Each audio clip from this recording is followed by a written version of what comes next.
What if everything you've been told about retirement is a carefully constructed lie designed to keep you working until you're too old to enjoy your freedom? Think about it.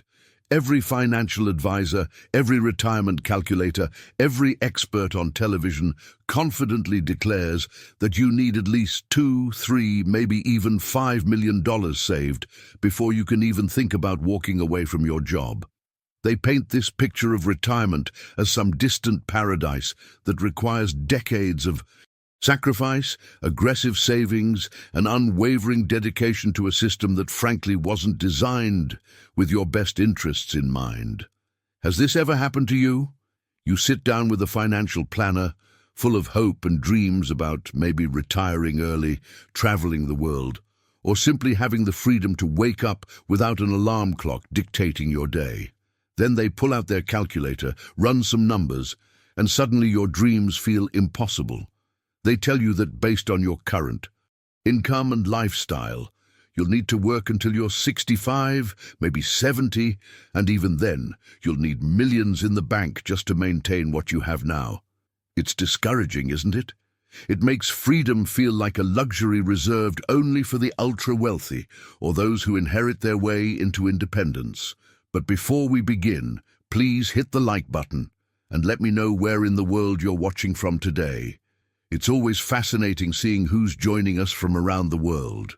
And if you haven't already, make sure to hit that subscribe button and turn on the notification bell so you don't miss any of our future videos.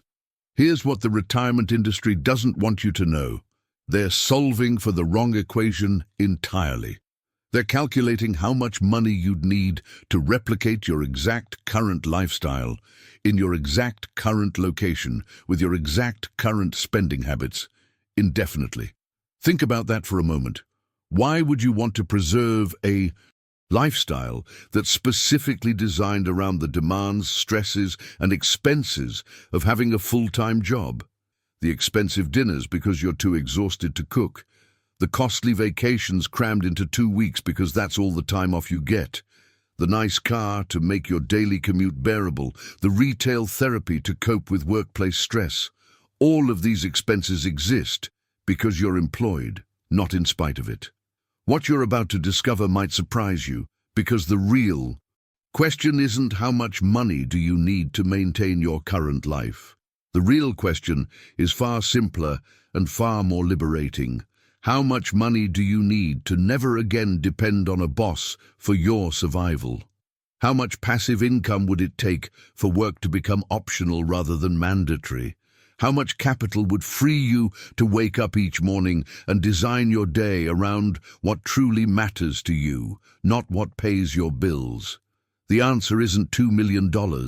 It's not even close.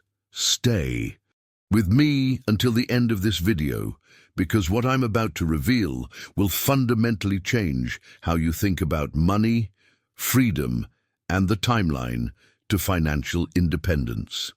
The retirement industry has been selling you a fantasy that keeps you trapped for decades, but there's a different path, one that's faster, more achievable, and based on mathematics that have worked for thousands of people who are already living this reality. And it all starts with understanding that $401,000 might be all you actually need. $401,000. Let that number sink in for a moment. Not the $2 million your financial advisor insists on. Not the $3 million that conservative planners demand. $401,000 is the actual threshold where traditional employment becomes completely optional, where you gain the power to walk away from any job that doesn't serve you, where freedom stops being a distant retirement fantasy and becomes your immediate reality. And before you dismiss this as some overly optimistic calculation or internet guru nonsense, understand that this is pure mathematics. The same financial principles that have guided wealth building for over a century and will continue working long after we're gone. The transformation in your thinking starts when you realize why this number feels so shockingly low compared to what you've been told. The entire retirement planning industry operates on a business model that profits from your uncertainty and fear. Think about the hidden truth behind their recommendations. If you discovered that you could achieve financial independence in 5 to 10 years instead of 30 or 40, what would happen to all those decades of management fees? What would happen to the commissions on products you don't actually need? What would happen to an entire industry built on the premise that freedom is extraordinarily expensive and impossibly distant? They would lose billions in revenue, which is precisely why these calculations, based on geographic arbitrage and intelligent lifestyle design, remain conveniently absent from mainstream financial advice. If that resonates with you, subscribe to the channel. You'll be joining a community of people who've decided that decades of their life are too valuable to trade for comfort and status. The impact of understanding this creates an almost uncomfortable cognitive dissonance at first. You've been conditioned to believe that retiring or even achieving work-optional status requires preserving your pre-retirement lifestyle indefinitely. The standard advice goes something like this. If you're currently spending $70,000 annually while working, then you need enough invested capital to generate $70,000 every single year forever. On the surface, this sounds logical and responsible, but dig beneath that assumption and you'll discover it's built on fundamentally flawed premises about how human beings actually live when they're not chained to a desk 40 hours per week. Consider the journey of your own spending patterns right now. How much of your current budget exists purely because you have a job? The expensive takeout meals because you're too exhausted after work to cook. The premium coffee every morning because you need caffeine to survive your commute. The nice clothes for the office. The gym membership you barely use because work drains all your energy. The weekend splurges and retail therapy to compensate for 5 days of stress. The costly 2-week vacation packages because that's the only time your employer allows you to actually live. These aren't lifestyle choices in the truest sense. They're compensation mechanisms, band-aids covering the wounds that employment inflicts on your time, energy, and well-being. Now imagine a different reality where work is optional. Suddenly you have time to cook nutritious meals at home. You don't need an expensive wardrobe. Your idea of vacation isn't limited to 2 frantic weeks. You can travel during off-season when flights and hotels cost half as much. You don't need to medicate stress with purchases because the primary source of that stress has disappeared. This is the revelation that changes everything. Life without mandatory employment costs 30 to 50% less than life with it, even if your basic standard of living remains identical or actually improves. The decisions you make. But money shift completely when time scarcity is no longer dictating your choices. Write in the comments, I see the hidden costs now, if this is making you rethink your own spending patterns. Now, I want to go even deeper into this topic because understanding why your expenses would drop is only half of the equation. The other half involves something the financial establishment absolutely does not want you to consider, something that unlocks the true power of that $401,000 threshold. It's called geographic arbitrage, and it's the single most powerful wealth-building strategy that almost nobody is talking about, despite the fact that thousands of people worldwide are already using it to live remarkable lives on what traditional advisors would call impossible budgets. Geographic arbitrage sounds technical, almost academic, but the concept behind it is beautifully simple and represents one of the most profound mindset shifts you can make about wealth and freedom. It's the practice of earning in one currency or economic context while spending in another, leveraging the massive cost of living differences that exist across our increasingly connected world.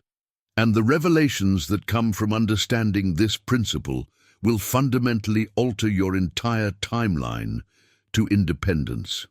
Let me paint you a picture of what this actually looks like in practice.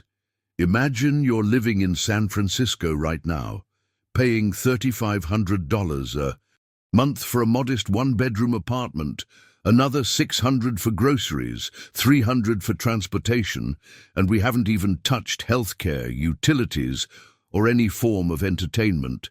You're easily spending $6,000 monthly just to exist in that city, and that's being conservative. Now transport yourself mentally to Lisbon, Portugal. That same quality of life, a comfortable one-bedroom apartment in a safe, walkable neighborhood with charm and character, costs you about $700. Your groceries, shopping at local markets with fresh produce and incredible seafood, run maybe $350. You don't need a car because everything is walkable or accessible by excellent public transit for $50 a month. The impact on your required savings is staggering. Living in San Francisco demands roughly $70,000 annually. Living in Lisbon with an equal or superior quality of life requires about $16,000. That's not a marginal difference. That's a 70% reduction in your cost of living. But here's where the transformation really accelerates. Take New York City versus Chiang Mai, Thailand. In New York, you're fighting for overpriced apartments, dealing with brutal winters, spending a fortune just to maintain basic existence in one of the world's most expensive cities. Meanwhile, in Chiang Mai, you're living in a modern apartment with a pool and gym for $400 monthly, eating exceptional food for $300, enjoying year-round pleasant weather and accessing world-class healthcare for a fraction of American costs. We're talking about an 85% cost reduction while actually upgrading your daily quality of life.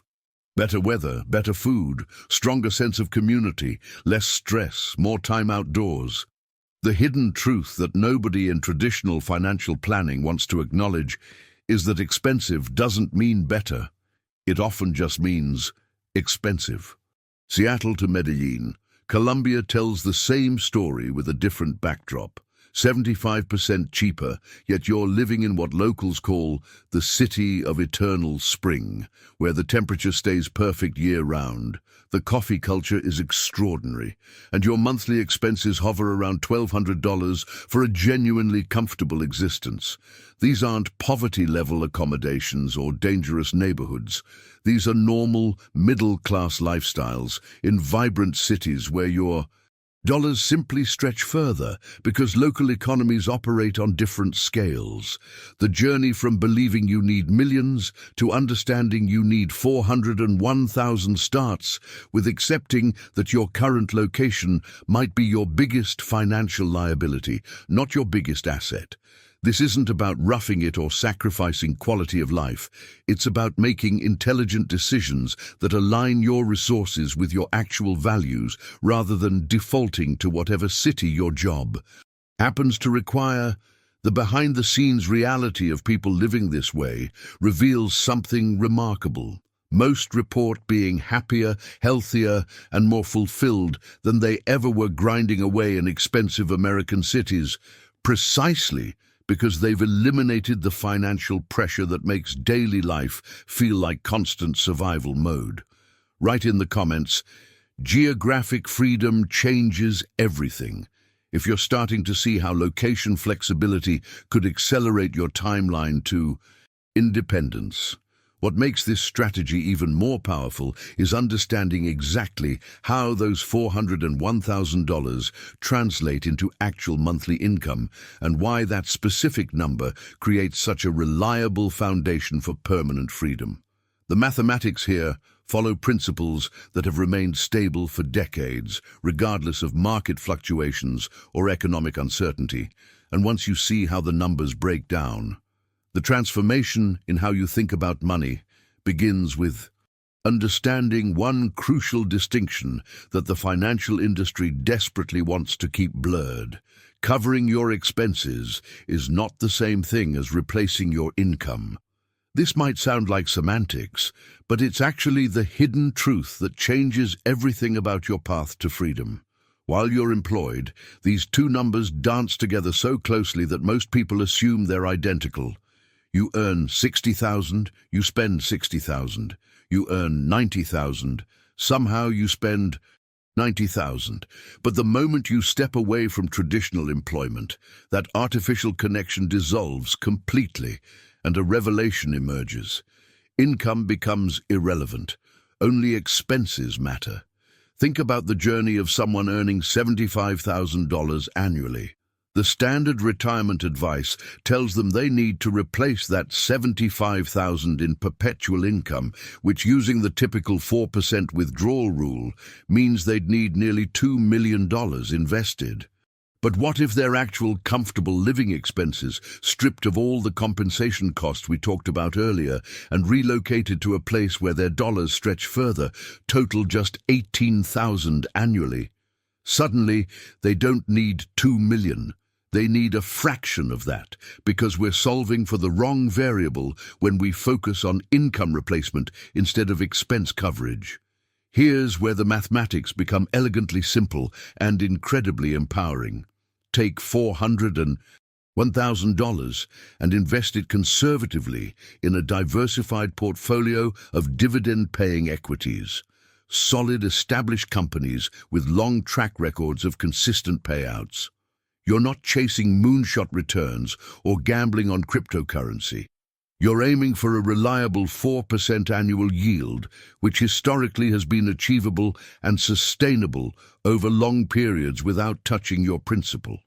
4% of $401,000 gives you $16,040 annually. Break that down monthly, and you're looking at approximately $1,337 in passive income flowing into your account every single month, month after month, year after year, without you having to show up to a job, answer to a boss, or trade your precious time for money. If this video gave you clarity or hope where before you only saw impossible obstacles, hit that like button. It helps this message reach more people who need to hear it. Now here's the impact of geographic arbitrage on that number. $1,337 monthly in most American cities feels tight, maybe even insufficient. You'd be constantly budgeting, watching every expense, probably unable to save anything or handle unexpected costs. The mindset it creates is one of scarcity and stress. But transport that exact same amount to Lisbon, and suddenly you're living a solid middle-class existence. Comfortable apartment, excellent food, reliable healthcare, money left over for entertainment and small luxuries. The stress evaporates because the margin between your income and your survival needs has expanded dramatically. Take it to Thailand, and you're positioned in the upper middle class, living better than most locals, with access to modern amenities, great food, and the ability to save or invest the difference. The behind-the-scenes reality that thousands of people are already living demonstrates that this isn't theoretical optimism, it's practical. Mathematics being applied in real time across dozens of countries. The decisions these individuals made weren't reckless or irresponsible. They simply recognized that the only real anchor keeping them in expensive locations was either employment or family obligations. Remove the job from the equation, and if family circumstances allow for it, the entire planet suddenly opens up as a menu of options where your existing capital can support lifestyles that would require millions if you stayed put. Put in the comments, the math is making sense. If you're seeing how expenses versus income replacement changes the entire calculation. What makes this foundation even more secure is understanding that the 4% withdrawal strategy isn't just some arbitrary number plucked from thin air. It's based on extensive historical analysis showing how invested capital behaves over time, and when you layer in the additional strategies for protecting against inflation and market volatility, revelations continue when you expand your mental map beyond the usual suspects of Portugal and Thailand. Colombia, Vietnam, Albania, and literally dozens of other countries offer that same $1,337 monthly, an entirely different purchasing power that most Americans never consider because they've been conditioned to think only within familiar borders. In Medellin, that amount covers a modern apartment in a safe neighborhood, daily access to some of the world's best. Coffee, fresh fruit from local markets, occasional dinners at excellent restaurants, and still leaves room to save or invest a portion each month. In Vietnam, you're living comfortably in vibrant cities like Da Nang or Hanoi, with incredible food culture, friendly communities, and costs so low that your money feels almost surreal in its reach. Albania offers Mediterranean beaches, rich history, and a cost of living that makes that monthly amount feel genuinely abundant. This isn't about bare survival or scraping by. It's about stability, genuine comfort, and real autonomy. The quality of life we're describing would make many Americans envious if they actually experienced it firsthand, rather than imagining it through stereotypes and outdated assumptions. Better weather in most cases, fresher food, stronger social connections, less stress, more time spent outdoors and with people, rather than isolated in cars and cubicles. The transformation isn't just financial, it's existential, affecting how you spend your days and what you prioritize in life. So why doesn't your financial advisor ever mention any of this during those retirement planning sessions? The answer reveals the hidden truth about how the industry actually makes money. Their entire business model depends on managing as much of your capital for as many decades as possible. Every year you keep working and saving represents another year of management fees flowing into their accounts. Every dollar you invest through them generates ongoing commissions and advisory charges. If you understood that $401,000 deployed intelligently through geographic arbitrage could buy you permanent freedom, you might walk away from traditional employment at age 40 instead of grinding away until 65. That's 25 years of fees that simply disappear from their revenue stream, 25 years of commissions they'll never collect. The impact on their bottom line would be devastating.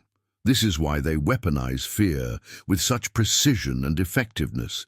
They'll show you inflation projections, assuming you'll spend the exact same nominal amount for 40 consecutive years, ignoring the reality that your spending patterns become far more flexible when you're not locked into one location.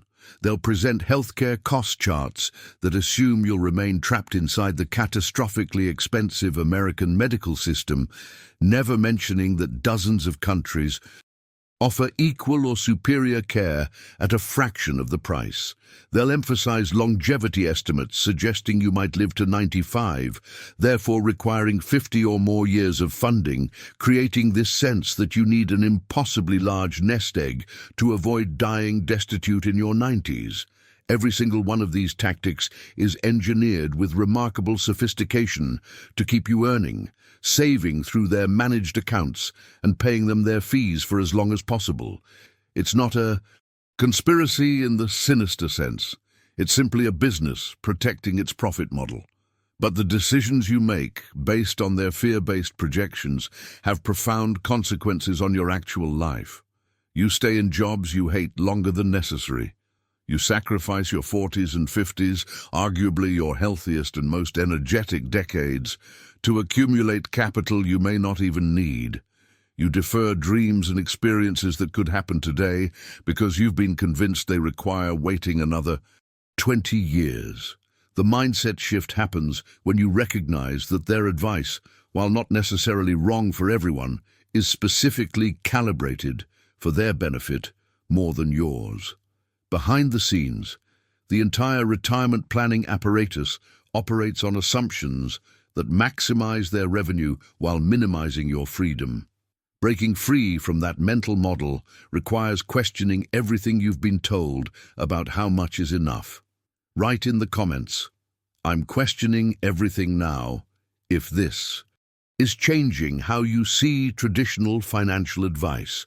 What becomes even more interesting is examining the specific objections that people raise when they first encounter these ideas, because almost every concern has a practical answer that the industry conveniently never provides. The first objection typically revolves around healthcare and understanding how medical care actually works outside America's uniquely expensive system opens up entirely new possibilities. The 4% withdrawal strategy isn't some experimental concept or risky financial hack. It's one of the most studied and validated approaches to sustainable retirement income that exists. The journey of understanding how it works transforms your entire relationship with invested capital. You're taking that $401,000 and spreading it across a globally diversified mix of dividend-paying equities from established companies and low-fee index funds that track entire markets. You're not betting on individual stocks or chasing the next big thing. You're building a foundation designed to generate reliable income through dividends while the underlying principal continues growing over time to keep pace with or exceed inflation. That 4% yield, producing $16,040 annually or $1,337 monthly, represents passive income in its purest form. You wake up on the first of the month and that money appears in your account whether you worked or not, whether you pleased a boss or not, whether you sat in meetings or not. The impact on your psychology is profound because for the first time in your adult life, your survival isn't contingent on selling your time to an employer. You've achieved what most people spend their entire lives chasing: true optionality. But optionality means nothing if those dollars can't actually support a comfortable life. And this is where the hidden truth about what comfortable living really costs in most of the world becomes so important. When I say comfortable, I'm talking about a clean, safe, one-bedroom apartment in a decent neighborhood where you're not worried about crime or structural issues. I'm talking about fresh food that you mostly prepare at home, shopping at local markets, with the budget allowing you to eat out occasionally at good restaurants without stress. I'm talking about access to local healthcare systems that work, high-speed internet, because we live in a connected world, a phone plan, modest entertainment like going to movies or cultural events, simple hobbies that bring you joy, and the financial breathing room to take periodic regional trips to explore neighboring cities and countries. This isn't deprivation or sacrifice. It's a genuinely pleasant, fulfilling middle-class existence by any reasonable standard. The mindset shift happens when you realize this exact lifestyle, which would require perhaps $4,000 or $5,000 monthly in an American city, costs $1,337 in places that most people have never seriously considered as potential homes. Portugal offers all of this with stunning architecture, incredible seafood, mild weather, and a strong sense of community. Spain delivers similar quality with even more regional diversity, from Mediterranean beaches to mountain villages. Greece gives you island culture, ancient history, and some of the world's best cuisine. Mexico provides proximity to the United States, if that matters, familiar time zones, incredible food diversity, and warm people. The revelations continue as you expand further. Colombia's cities offer eternal spring weather and rapidly improving infrastructure. Ecuador gives you everything from coastal beaches to Andean highlands. Thailand and Vietnam provide Southeast Asian adventure, exceptional street food culture, and costs so low they almost feel fictional. Malaysia balances modern development with cultural richness. Albania and Bulgaria offer European living at prices that seem impossible until you actually experience them. We're talking about at least 30 countries where $1,337 monthly doesn't mean scraping by. It means living well relative to local standards, often with better climate than what you're currently enduring, superior cuisine made from fresher ingredients, a slower pace that reduces stress, and tighter community bonds because these cultures haven't yet fully succumbed to the isolation that defines much of modern American life. The decisions that lead people to these places aren't impulsive or reckless. They're calculated, informed choices made by individuals who questioned the default assumption that expensive equals better. Behind the scenes, the communities of people already living this way share a common thread. They all reached a point where they valued freedom and experienced more than they valued proximity to familiar shopping centers and chain restaurants. They chose transformation over comfort, adventure over routine, and discovered that what they thought they'd be sacrificing turned out to be things they didn't even miss. Write in the comments, freedom over familiarity. If you're starting to see how geographic flexibility could unlock possibilities you've never considered.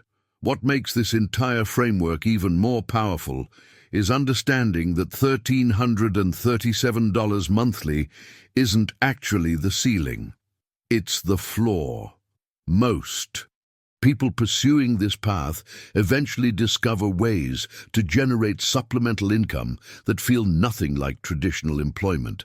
And when you layer that on top of your passive investment returns, the transformation in quality of life is something that catches most people completely off guard because we've been conditioned to believe that expensive automatically means better. But the hidden truth is that in many measurable ways, life in these lower-cost countries surpasses what the American middle class currently experiences. Think about climate. Most American cities subject you to either brutal winters requiring expensive heating, scorching summers demanding air conditioning, or both. Meanwhile, places like Medellin maintain perfect spring-like temperatures year-round. Lisbon enjoys mild winters and pleasant summers. Chiang Mai offers warmth without oppressive heat. Your mood improves, your energy increases, and you spend far more time outdoors actually living instead of shuttling. Between climate-controlled boxes, the cuisine in these places isn't just cheaper, it's objectively superior in most cases. Fresh ingredients from local markets, culinary traditions that haven't been industrialized into oblivion, food culture that values meals as social experiences rather than fuel consumed at desks. You're walking through neighborhoods designed for humans rather than cars, where errands become pleasant strolls instead of traffic-induced stress.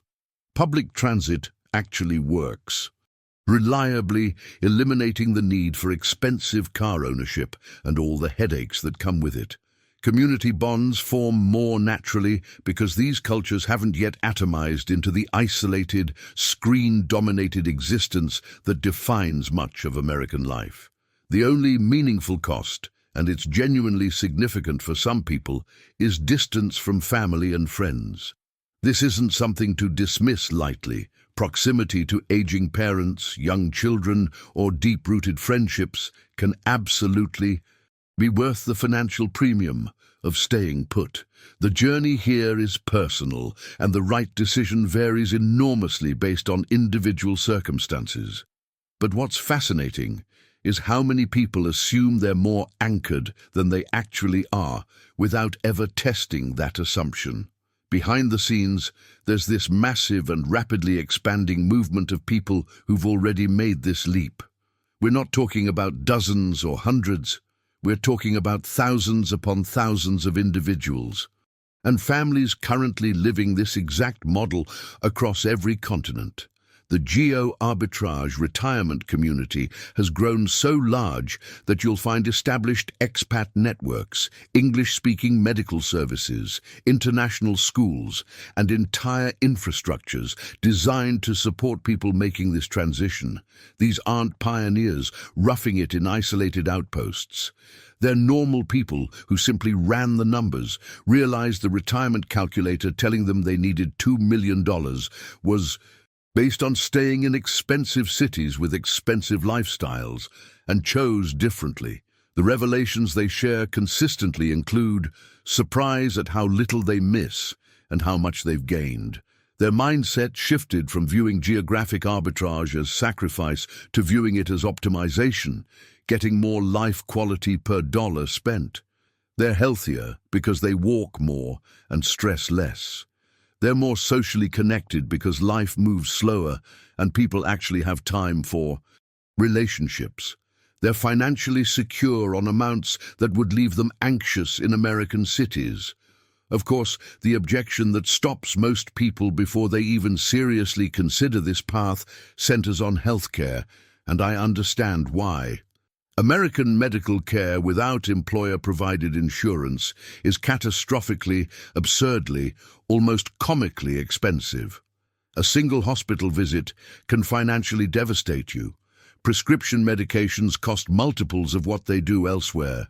The system seems designed to extract maximum money from patients while delivering minimal transparency or predictability. But here's what almost nobody realizes. American healthcare is not your only option. And in fact, for most routine medical needs, it's not even the best option. Most developed countries operate public health systems where residents, including foreign retirees who establish legal residency, access care for free or at extremely affordable rates. Portugal's national health system covers residents for less than $50 monthly. Spain offers similar coverage at comparable prices. These aren't inferior systems.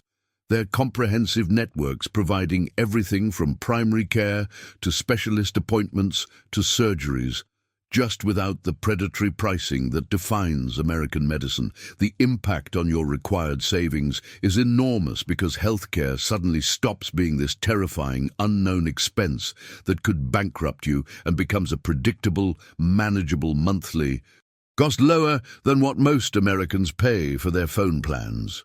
Put in the comments, healthcare is not the barrier I thought, if this is shifting your perspective on what's actually possible.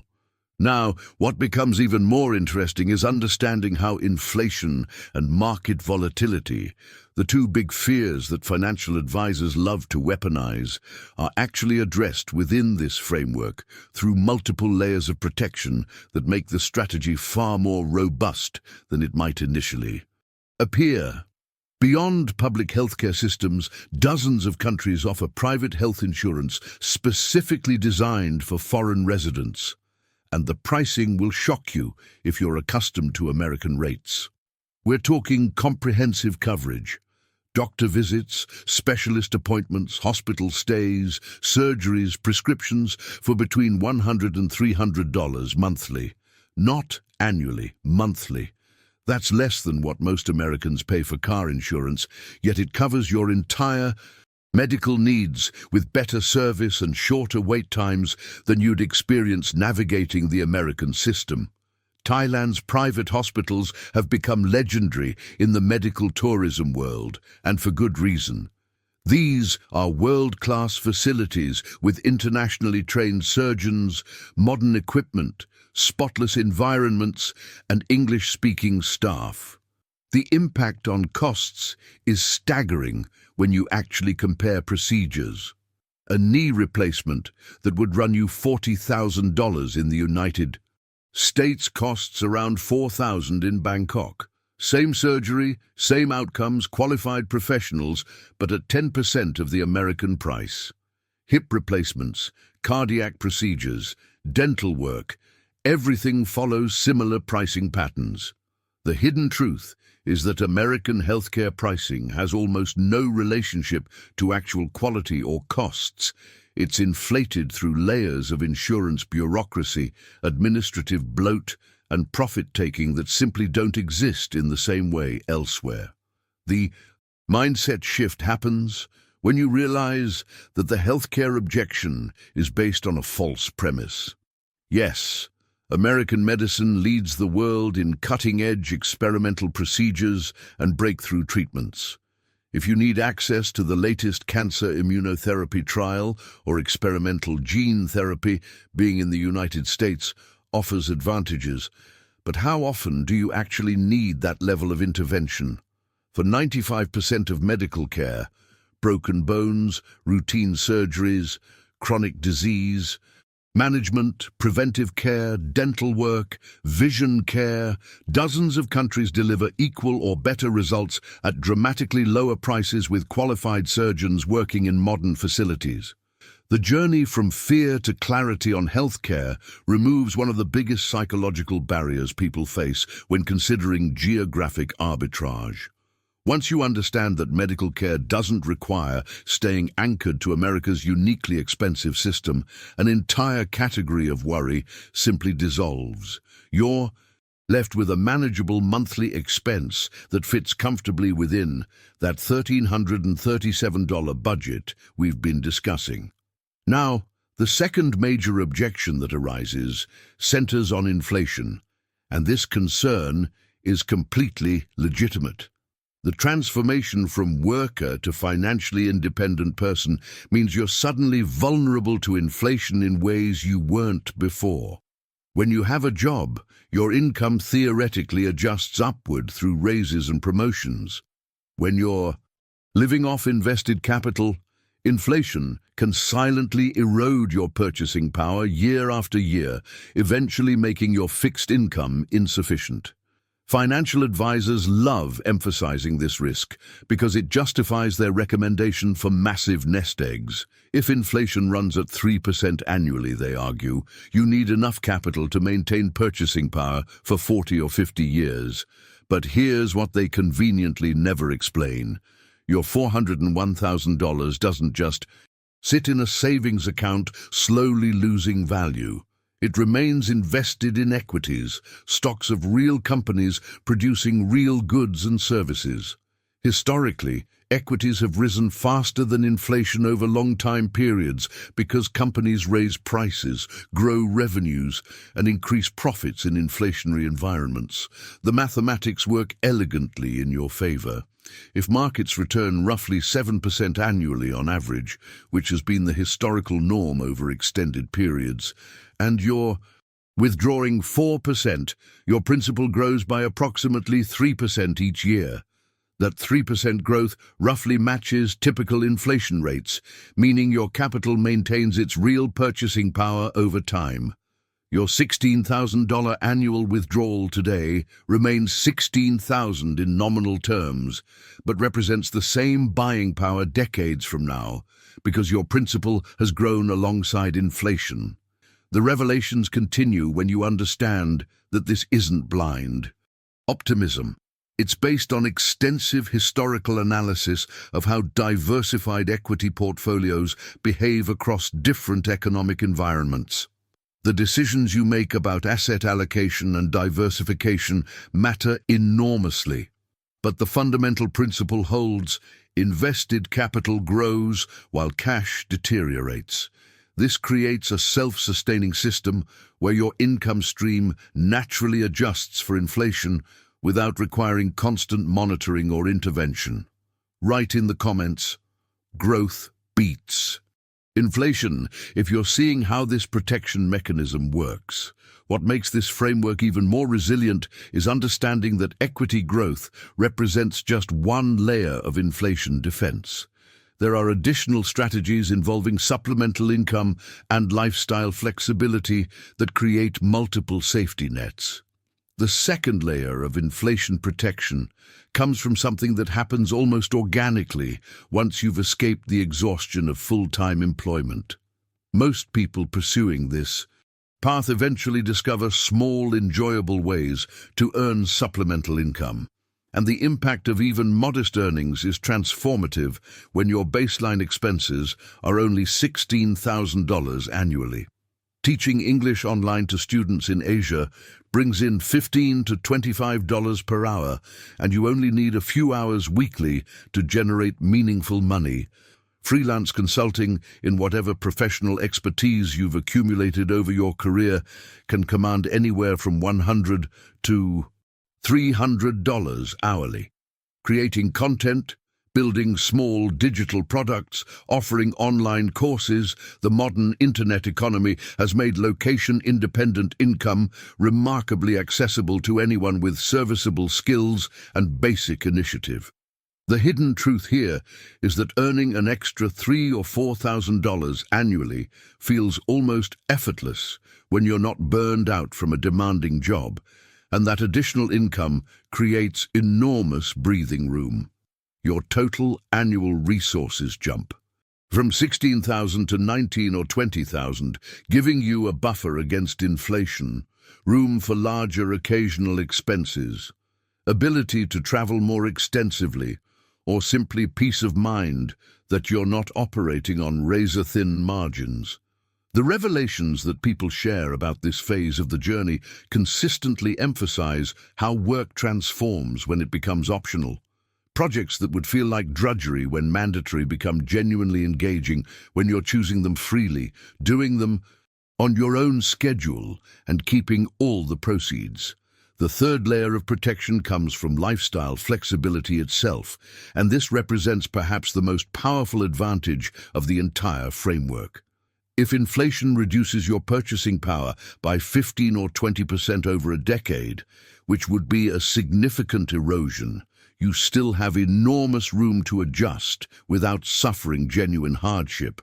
You might relocate to a slightly less expensive neighborhood within the same city, trading a trendy area for one that's perfectly safe and comfortable, but costs 15% less. You could prepare more meals at home and dine out less frequently. You might cut back on international travel and explore more locally. The margin between $16,000 annually and bare-bones survival in low-cost countries is genuinely massive. We're talking about a 50 or 60% cushion in most cases. The mindset shift here is understanding that flexibility becomes an asset rather than a sacrifice. When you're locked into a specific job in a specific city with fixed commitments, any reduction in income or increase in costs creates immediate stress.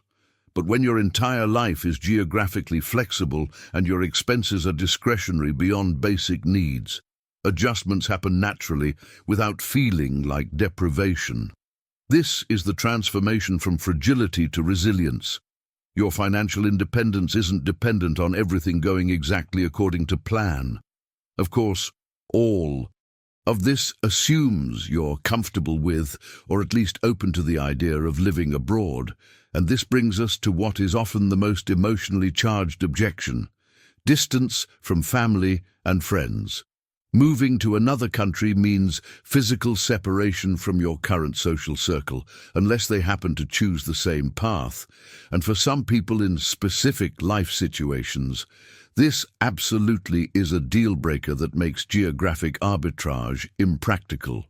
If you have aging parents who need regular support and don't have siblings or other family members to share that responsibility, proximity matters enormously. If you have young children and want them growing up near grandparents and cousins, those bonds have real value. If you've built deep community roots that genuinely nourish you, walking away from them carries significant emotional cost. The journey here requires honest self-assessment rather than reflexive assumptions. Behind the scenes, what consistently emerges in conversations with people who've made this transition is how many discovered they were far less geographically anchored than they initially believed. Adult children don't actually need parents living 10 minutes away. Video calls, messaging apps, and annual extended visits maintain relationships remarkably well. Elderly parents represent a genuine constraint, but for many people, that constraint is temporary rather than permanent, and there are ways to manage care and support from a distance when necessary. Put in the comments, location flexibility is possible for me if you're realizing you might have more geographic freedom than you thought. What becomes especially interesting is understanding that even the family and friends objection has nuance, because friendships naturally evolve regardless of geography, and the connections you build in a new place can become just as meaningful as the ones you've left.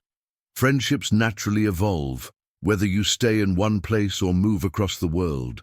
And this is a hidden truth that most people only discover through experience rather than assumption. The friends you had in your 20s aren't necessarily the same core group in your 40s, regardless of geography.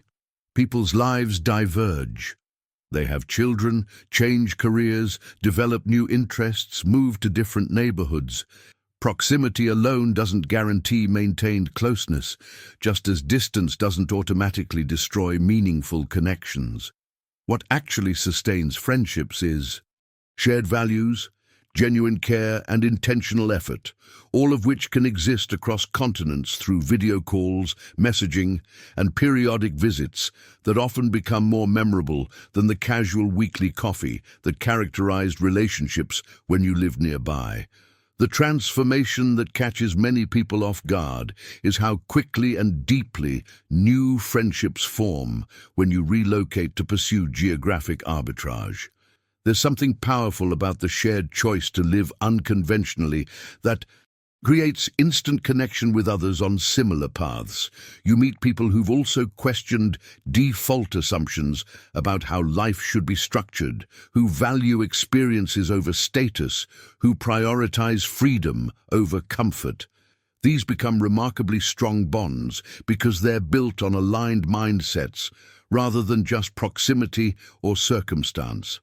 The revelations from early retirees who initially feared isolation consistently emphasize that they've built stronger, more authentic communities abroad than they had in their previous lives, precisely because everyone there made a deliberate decision, rather than simply ending up in the same place through inertia. The emotional cost of distance from family and longtime friends is absolutely real and shouldn't be minimized or dismissed. For some people, that cost genuinely outweighs the benefits of earlier financial independence, and that's a perfectly valid conclusion. But the journey requires treating it as a real variable to honestly assess, rather than an automatic disqualifier. For many people, the trade of physical distance in exchange for reclaiming potentially decades of life turns out to be acceptable, especially when they discover that relationships adapt better than expected and new meaningful connections form faster than anticipated. The fourth major objection revolves around emergencies and financial flexibility, and this concern deserves serious attention. What happens if you need money beyond that planned 4% withdrawal? What if you face a medical crisis, a family emergency, or an unexpected major expense? The impact of this fear can paralyze people into believing they need far more capital than actually necessary because they're imagining worst-case scenarios with no flexibility. But here's the hidden truth that changes everything about how you think about this. Your $401,000 isn't gone. It's invested, not spent. It exists in accounts that you own and can access. The 4% withdrawal guideline is designed for sustainability over very long time horizons, not as handcuffs that prevent you from adapting to changing circumstances. If a genuine emergency hits and you need to withdraw 8% or even 10% in a particular year, you do it. Your long-term timeline shortens because you're drawing down principal faster, but you survive the crisis. This is the mindset shift from viewing financial independence as rigid and brittle to understanding it as flexible and resilient. You're not locked into poverty with no options. You're managing a substantial asset that provides both regular income and emergency access when truly needed. The decisions you make in crisis situations obviously impact your long-term sustainability, but having $401,000 providing passive income while remaining accessible gives you far more optionality than having zero assets and depending entirely on a job you could lose at any moment. Behind the scenes, people living this lifestyle almost universally report feeling more financially secure despite having less total capital than traditional retirement planning suggests, precisely because they've eliminated the largest expense, the cost of maintaining an expensive lifestyle in an expensive location, and gained flexibility that provides resilience. Write in the comments, flexibility is security, if you're understanding how adaptability actually creates more safety than rigid plans. What becomes even more compelling is examining what this lifestyle actually looks like day to day, because the texture of how you spend your time transforms completely when work becomes optional and you're no longer constantly exhausted from employment demands. The transformation from employee to financially independent person isn't a one-way, irreversible leap off a cliff. It's optionality that works in both directions, and this hidden truth changes everything about the risk calculation. If you leave the workforce at age 40 with $401,000 invested, spend the next decade living on $16,000 annually in a low-cost country, and somewhere around age 50 decide you actually want to re-enter traditional employment for whatever reason, nothing stops you from doing exactly that. You haven't burned bridges or destroyed your career. You've taken what amounts to a decade-long sabbatical funded by your own capital, during which you've gained life experience, language skills, cultural perspective, and personal growth that you'd never have developed sitting in a cubicle for those same 10 years. The impact on your mindset is profound because the decision stops feeling like an all-or-nothing gamble and becomes more like an experiment with a built-in safety net. At 50, you still have roughly the same $401,000, possibly considerably more if markets performed well during that decade. Plus, you've lived an entirely different life that most people only dream about. The journey you've taken adds value that compounds in ways no spreadsheet can capture: confidence, adaptability, broader perspective, stories worth telling. Meanwhile, your peers who stayed in traditional jobs often spent those same 10 years stuck in the same routines, accumulating more capital perhaps, but sacrificing irreplaceable years of health and energy. Now let me paint you a concrete picture of what this actually looks like financially, because abstract numbers only become real when you see them applied to specific places with specific costs. Take Lisbon, Portugal, one of Europe's most beautiful capitals, with stunning architecture, incredible seafood, mild climate, and rich cultural history. A comfortable one-bedroom apartment in a decent neighborhood, not luxury, not a dump, just solid middle-class housing in a safe area. Rents for somewhere between $650 to $850 monthly. Utilities including electricity, water, internet, and heating run about $100. Food, assuming you're shopping at local markets, cooking most meals at home, and eating out occasionally at good neighborhood restaurants, costs $300 to $400. Participation in Portugal's national health system is $40 monthly. Public transit, including metro, buses and trams, costs about $50. Phone service runs $20. Entertainment, museums, movies, concerts, cafe culture might be another $150. Add all of that together and you're looking at total monthly expenses between $1,200 and $1,400, or annually somewhere between $14,000 and $17,000. For that amount, you're living in a gorgeous European city with better weather than most American metros, walking through neighborhoods filled with history, eating cuisine that makes American chain restaurants feel like punishment, and enjoying a pace of life that actually allows you to breathe. The revelations from people actually living this way consistently emphasize that it doesn't feel like sacrifice. It feels like upgrade. Shift your mental map to Southeast Asia, and the numbers become even more striking. Chiang Mai, Thailand, offers a completely different cultural experience with its own remarkable advantages. A modern one-bedroom apartment in a nice building with a pool, gym and security runs $300 to $400 monthly. Utilities including fast internet cost about $50. Food, and we're talking about eating exceptionally well here, including regular meals at local restaurants serving some of the world's best cuisine, runs around $300.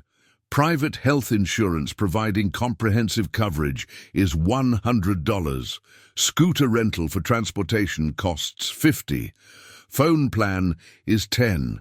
Entertainment and miscellaneous spending might be another $100.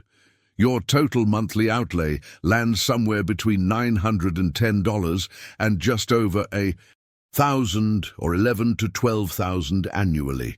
The decisions you make about where to base yourself depend on what matters most to you personally.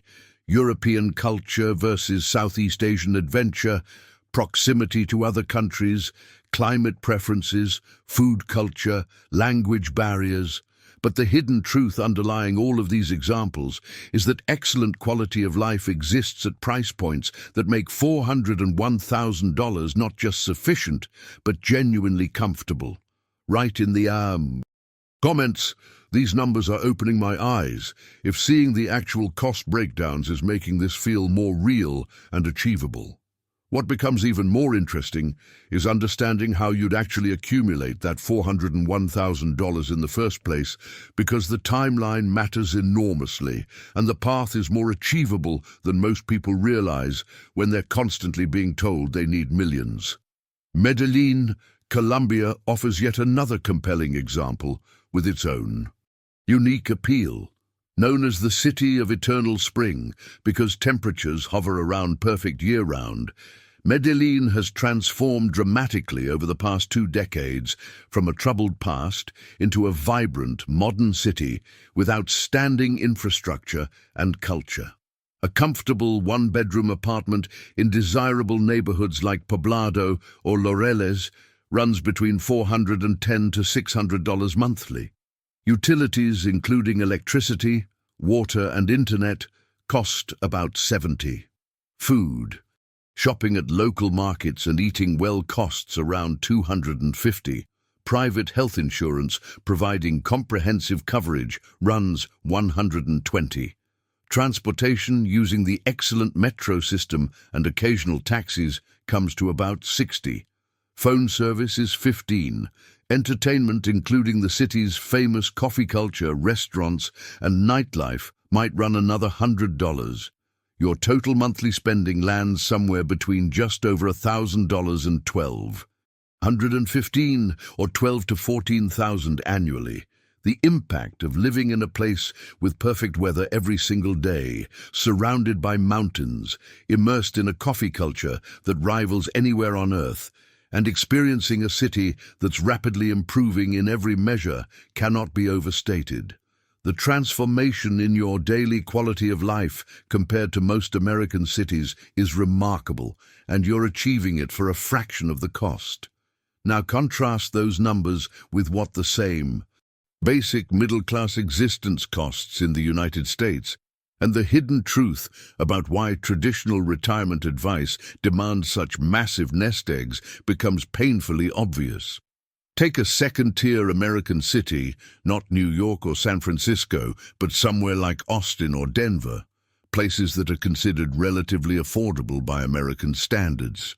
A studio or small one-bedroom apartment will run you $1,500 to $2,000 monthly minimum. Utilities add another $150. Food, even cooking most meals at home, costs around $500 because American grocery prices are significantly higher than in most other countries. Health insurance, if you're buying it privately without employer subsidies, ranges anywhere from $400 to $700 monthly, depending on your age and the coverage you choose. Transportation. Whether that's a car payment, insurance, gas and maintenance, or relying on ride-sharing in cities with poor public transit runs, $300 to $500. Phone service is $60. Entertainment perhaps $150. Add it all together and you're looking at $3,000 to $4,000 monthly or $36,000 to $48,000 annually, just to maintain a basic middle-class lifestyle in an average American city. The revelations hit hard when you realize that to generate $36,000 per year using that same 4% withdrawal rate, you'd need $900,000 invested. To produce $48,000 annually requires $1.2 million. That's 3 to 4 times the capital needed for geographic arbitrage retirement, while delivering what is objectively a lower quality of life in most measurable ways. Worse weather, worse food, more stress, less community, longer commutes, less walkability. This is precisely why standard retirement advice feels so impossibly distant for most people. It's calculating for the most expensive scenario imaginable and calling that the baseline minimum. The mindset shift happens when you realize you don't have to accept those assumptions. The journey to $401,000 becomes far more achievable when you understand the actual timeline and mechanics involved. Suppose you're earning somewhere in the middle-class range, maybe 75 to 100,000 annually, and you commit to saving $2,000 every month, 24,000 per year. This is challenging and requires discipline. Absolutely, but it's genuinely achievable for someone at that income level who lives modestly, controls lifestyle inflation, and prioritizes future freedom over current consumption. Invest that 24,000 annually in low-fee stock index funds that track broad markets, historically earning around 8% average returns over long periods. After 10 years, compounding has worked its magic, and you're sitting on approximately $360,000. After 15 years, you've reached roughly $670,000, nearly double your target. The decisions you make during this accumulation phase determine everything about your timeline. Compounding does most of the heavy lifting, but only if you avoid disrupting the growth through panic selling during market downturns or pulling money out for consumption. Behind the scenes, the people who successfully reach financial independence consistently share the same pattern. They automated their savings, ignored market volatility, and let time and compounding do the work. Write in the comments, "I can see the timeline now," if understanding the actual accumulation path is making this feel achievable rather than impossible. What becomes even more powerful is recognizing that 2,000 monthly isn't the only path. You can adjust the timeline based on your personal savings rate, and even more modest amounts get you there eventually if you maintain consistency and patience. The accumulation phase requires a specific mindset and lifestyle that looks like sacrifice to people focused on today's comfort, but feels like intelligent strategy to those focused on tomorrow's freedom. You deliberately choose lower-cost areas to live, perhaps sharing housing or moving to a neighborhood that's safe but unfashionable. You drive an older car that you maintain yourself rather than financing something new and impressive. You cook almost every meal at home, discovering that the process becomes meditative rather than burdensome when you're not exhausted from work. You take on side income wherever possible, turning skills and time into additional capital. You eliminate consumer debt entirely because interest payments are wealth flowing in the wrong direction. Every raise, every bonus, every unexpected windfall goes straight into investments rather than lifestyle upgrades. You track expenses with precision, not out of neurotic penny pinching, but because awareness prevents waste. You optimize taxes through retirement accounts and strategic planning. You avoid expensive hobbies and status displays that drain resources without delivering genuine satisfaction. The transformation happens when you realize this isn't deprivation. It's intentional design of a life pointing toward a specific destination. The decisions you make today compound into freedom tomorrow, while your peers who prioritize current comfort are compounding toward decades more of mandatory employment. The high, hidden truth that separates people who achieve this from people who merely talk about it is willingness to actually test their assumptions rather than operating on imagination and fear.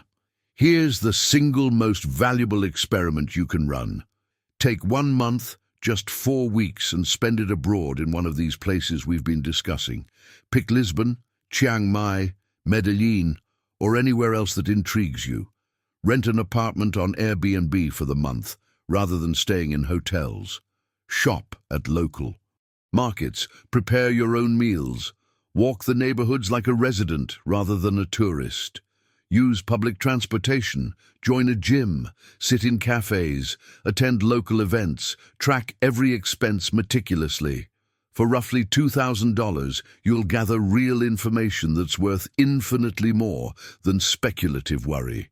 You'll understand the true cost of living there because you've actually lived there. You'll know whether the environment suits your temperament or grates against it. You'll see whether the trade-offs feel acceptable or intolerable.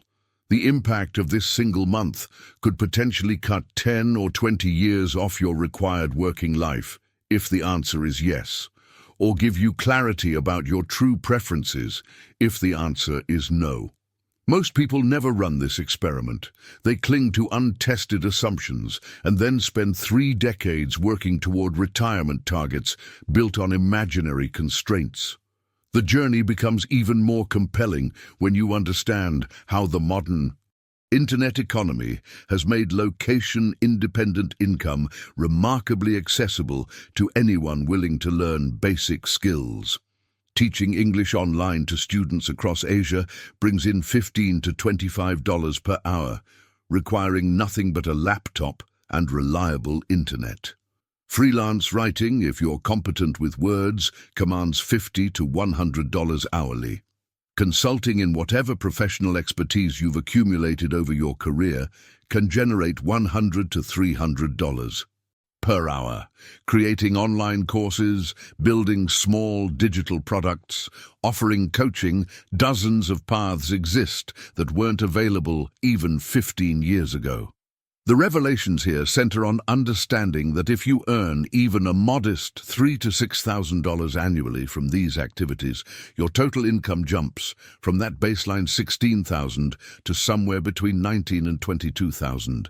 That additional buffer transforms your entire experience from feeling tight to feeling genuinely comfortable, creating room for travel, unexpected expenses, and peace of mind. Behind the scenes, people living this lifestyle consistently report that work becomes enjoyable when it's optional and self-directed rather than mandatory and soul-crushing.